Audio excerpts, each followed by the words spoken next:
Jessica. I'm currently living in Prague. I'm originally from California, but I have been teaching English abroad since August 2018. I first moved to Korea in the beginning, and I just moved to Prague in January, before all that craziness hit. If you guys have any questions for me, please leave them right here.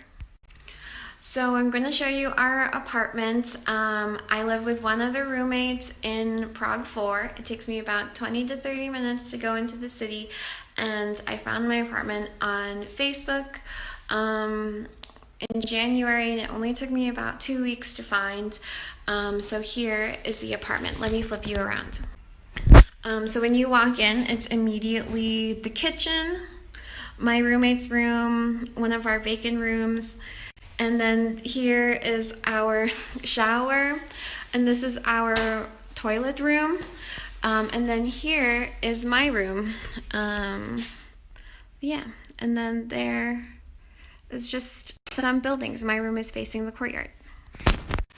So yeah, that is our apartment, and today on my list of things to do, I have a VIP kid class, as well as classes at the language school that I teach at locally, and yeah, we'll see what we get up to. I'll be waiting for your questions. I keep running out of time to speak on the slide, so I'm going to write most of my answer, but Korea is way more academic, I would say. In Prague, I find that I end up playing a lot more games, and we don't really focus so much on the schoolwork, especially with kids.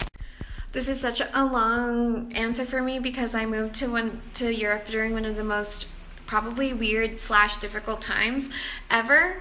I moved to Prague in January, and the Czech Republic went into lockdown on March 13th. The best advice that anyone can give you about moving to Europe right now is just to make sure that you check with the ministries or chambers that are in charge of processing and approving visas. I think that's the one that I would probably look out. I'll answer questions in a little bit. My VIP kid class is going to start really soon, and I want to focus on that for a little bit, but I will check in later. Bye. My class just finished, so I have a little bit more time to answer some questions. The best time to apply for TEFL jobs in Prague is to apply in January after winter break ends, or September, August when the school year starts.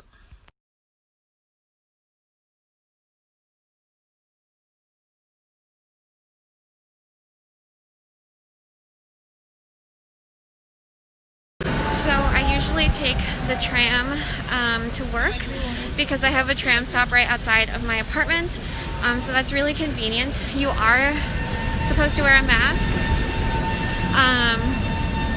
when you're on the tram or any form of public transportation, so that's one thing that you should know about the Czech Republic right now. I see that you guys are asking a lot of questions. I'm going to do my best to answer them, but I am going to be going into class for a few hours, so I'll see you on the other side. I'm done with class, so I'm going to try and answer these questions like rapid fire because I'm going to go to dinner with some friends, and then I think we'll call it a night. I have a Zivno visa, or I think what's actually called a Zivnotensky list, and you need to check the Ministry of Interior to see if they're still issuing them. I pay 8,880 crowns for rent, not including utilities. I had a few questions about changing or moving from South Korea to Prague and all that stuff, and I have to say that living in South Korea first was really useful for being and getting accustomed to living alone abroad. Yes, but I do think it's a little bit different in comparison to Korea. I actually know how to speak Korean, whereas I don't know how to speak Czech. So it's a little bit different, but you end up picking some things up and eventually it becomes okay. This is something I'm really interested in figuring out in the future. I'm hoping to move my cat from California to Prague, or just the EU in general in the future, so I'm going to be looking out for that. I found my roommate on a Facebook apartment listing group. I found that someone was leaving their room, and I contacted her, and I visited the place. I liked it. contacted the landlord. Hey, I think those are all the questions I have time for because my phone is going to die and I still need to meet up with my friends. So I will see you guys. If you have any more questions to ask, please just send me a DM or follow me on Instagram. I'll leave my handle here.